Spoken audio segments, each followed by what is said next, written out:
asalaamu calaykum waraxmatullaahi wabarakaatuhu dhammaan daawadayaasheena sharafta leh ee ku xiran janalkeena. geeridu waa ka bixid aanan soo noqosho lahayn oo ruuxdu ay ka baxayso qofka bani'aadamka ah jirkiisa. sidaas ayuuna ruuxa bani'aadamka ah ooga go'aya noloshiisa adduunyada, isagoona wajahaya ama u ruqaansanaya noloshiisa barsakha ama qabriga, taasoo ah nolosha u dhaxaysa nolosha adduunyada iyo nolosha aakhirada. allena wuxuu yidhi subxaanahu wa tacaala: كلا إذا بلغت التراقي وقيل من راق وظن أنه الفراق والتفت الساق بالساق إلى ربك يومئذ المساق.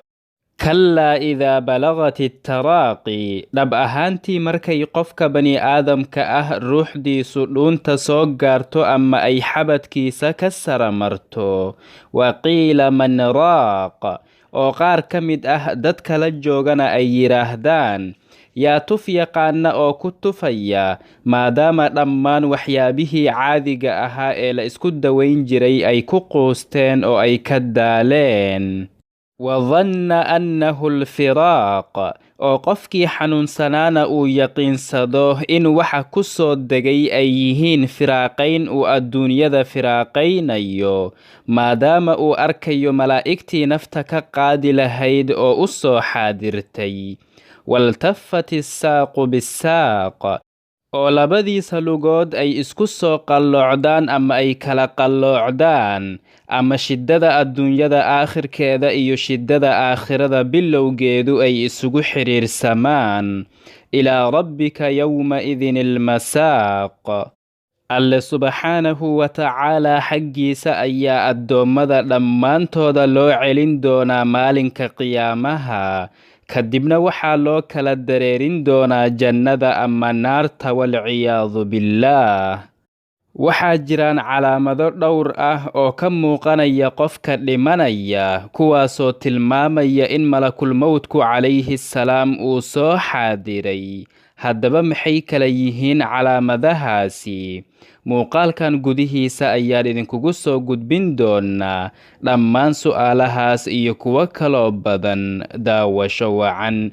balse ka hor inta aanan bilaabin, fadlan daawade ha iloobin muuqaalka inaad like saarto. haddii aad inagu cusub tahayna fadlan ha iloobin janalka inaad sabskribe saarato si aad inoo dhiiro geliso, gambaleelkana furo si ay kuu soo gaaraan muuqaaladeena xiga. naxariista uu alle subxaanahu wa tacaalaa inoogu naxariistay waxaa ka mid ah in uu ina siiyey calaamado inoo sheegaya in ay soo dhowdahay dhimashadeena. wuxuuna inoo caddeeyey calaamadaha iyo fariimaha inoo tilmaamaya geerida soo dhowaanshaheeda. nafta qaadisteedana wuxuu alle subxaanahu wa tacaalaa u xil saaray malakulmowtka. wuxuuna alle subxaanahu wa tacaalaa inoo caddeeyey in malakulmowtku uu leeyahay malaa'ig kale oo la jirta oo la shaqaysa marka uu nafta qaadayo. wuxuu yidhi alle subxaanahu wa tacaalaa: xataa idaa jaa'a axadakum almowtu tawaffathu rusulunaa wahum laa yufarrituun. ilaa ay geeridu uga timaado midkiina oo ay nafta ka qaadaan malakulmowtka iyo kuwa caawiya ee la shaqeeya, iyagoon marnaba dayacaynin wixii loo xil saaray. culimmaduna waxay yidhaahdeen alle subxaanahu wa tacaalaa markii uu nafta qaadisteeda u tiiriyey malakulmowtka, waxay qaadistiisu noqotaa kadib markii qofka naftiisa ay dhuunta soo gaarsiiyaan oo jirka intiisa kale ay ka soo saaraan kuwa caawiya ee la shaqeeya. waxaa kaloo la yidhi malakulmowtka ayaa nafta intuu qaado kadibna wuxuu ku wareejiyaa malaa'igta naxariista haddii qofku uu yahay qof wanaagsan, halka haddii qofku uu qof xun yahayna uu ku wareejiyo malaa'igta cadaabka walciyaadu billaah. balse maxay kala yihiin calaamadaha muujinaya in qofka bani'aadamka ah ruuxdiisa loo yimid oo uu sakaraadayo oo uu dhiman rabo, iyo calaamadaha muujinaya in uu dhintay? Calaamadda ugu horreysa waa in indhihiisu ay soo baxaan ama ay soo taagmaan, waxaana u daliil ah xadiiskii Salama radiyallahu canha ee ahaa: دخل رسول الله صلى الله عليه وسلم على أبي سلمة وقد شق بصره فأغمضه ثم قال: إن الروح إذا قبض تبعه البصر. رواه مسلم وأحمد. وحيتر سلمة رضي الله عنها: دخل رسول الله صلى الله عليه وسلم على أبي سلمة وقد شق بصره. wuxuu rasuulka alle sallallahu calayhi wasalama u soo galay abi salama isagoo indhihiisu ay soo baxeen oo ay soo taagmeen. fa aghmadahu thumma qaal, markaas buu rasuulku sallallahu calayhi wasalama intuu indhaha u laabay ama isugu qabtay wuxuu yidhi: ina alruuxa idaa qubida tabicahu albasar. nafta markii la qaado waxaa dabaraaca aragga ama indhaha, ayuu yidhi sallallahu calayhi wasalam. calaamadda labaad, in sanku uu u qalloocdo dhanka midigta ah ama dhanka bidixda ah. calaamadda saddexaad, in daanka hoose uu dhaqdhaqaaqa beelo ama uu daciifo, iyadoo dhammaan xubnaha jirku ay wada daciifayaan. calaamadda afaraad, in wadnuhu uu istaago oo uu joojiyo garaacistiisa. calaamadda shanaad, in jirku uu wada qaboobo guud ahaantiisa. calaamadda lixaad, in lugtiisa midigta ah ay u soo qalloocato dhanka lugtiisa bidixda ah ama uu iskor saarto ama cagsigeeda kurbada haysa awgeeda. allena wuxuu yidhi subxaanahu wa tacaala: waltafat issaaqu bisaaq.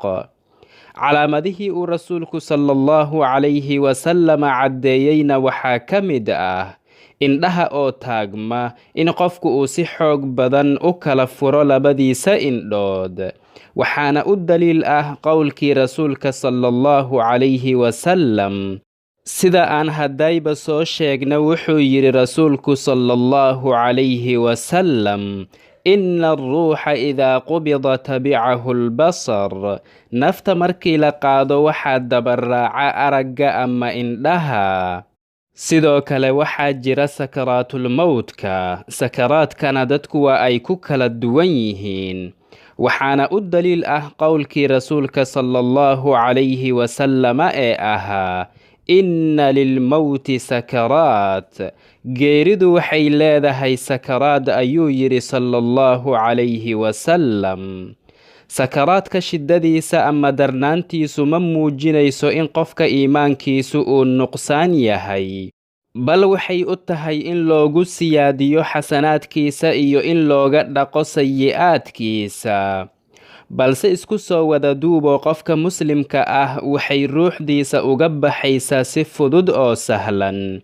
waxaana u daliil ah qowlkii uu rasuulku sallallahu calayhi wasalama ka yidhi qofka muslimka ah ruuxdiisa: fatakhruju tasiilu kamaa tasiilu alqatratu min fiyi siqaa. ayuu yidhi sallallahu calayhi wasalam. kadib markii qofka bani'aadamka ah ay calaamadahani ka soo muuqdaan, waxaa loo baahan yahay in indhaha loo laabo oo afkana la isugu qabto, oo sidoo kale kala goosyadana loo totoosiyo inta lagu guda jiro saacadda ugu horreysa ee dhimashadiisa, si ay u fududaato qaadistiisa iyo dhaqiddiisa iyo karfaniddiisa. sidoo kale waa in qofka calooshiisa la saaro shay ama wax yara culus si uusan u soo dibirin.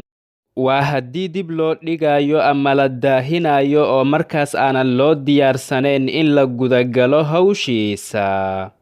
sidoo kale waa in qofka jirkiisa loo dadaa ama loo daboolaa inta laga bilaabayo diyaarintiisa, waxaana loo baahan yahay in si degdeg ah loo gudagalo diyaarintiisa. waxaana u daliil ah qowlkii rasuulkeena calayhi salaatu wassalaam ee ahaa: asricuu biljanaaza fain taku saalixatan fakhayrun tuqadimuunaha ilayh وإن تك سوى ذلك فشر تضعونه عن رقابكم. متفق على صحته. وحير صلى الله عليه وسلم: أسرعوا بالجنازة ددجي جنازة فإن تك صالحة فخير تقدمونها إليه. haddii uu qof wanaagsan yahay waxay noqonaysaa khayr aad u dedejisaan. wain taku siwaa daalika fasharun tadacuunahu can riqaabikum. haddii uu qof xun ahaana waa shar aad ismootiseen oo aad ka dejiseen qoortiina, ayuu yidhi sala allahu calayhi wasalam. sidoo kale waxaa loo baahan yahay in qofka si degdeg ah looga gudo deenta, waa haddii ay jiraan wax deen ah oo lagu lahaa. waxaana u daliil ah xadiiskii uu abi hurayre radiyallahu canhu nabiga sala allahu calayhi wasalama ka wariyey ee ahaa: qaala sala allahu calayhi wasalam: نفس المؤمن معلقة بدينه حتى يقضى عنه. رواه أحمد والترمذي وحسنه.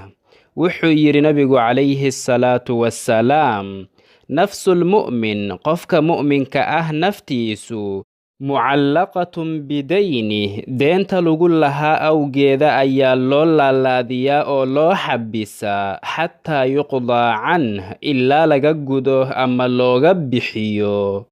qofku markuu dhimanayo wuxuu arkayaa malaa'igta ka qaadaysa ruuxdiisa, wuxuuna arkayaa malakulmowdka.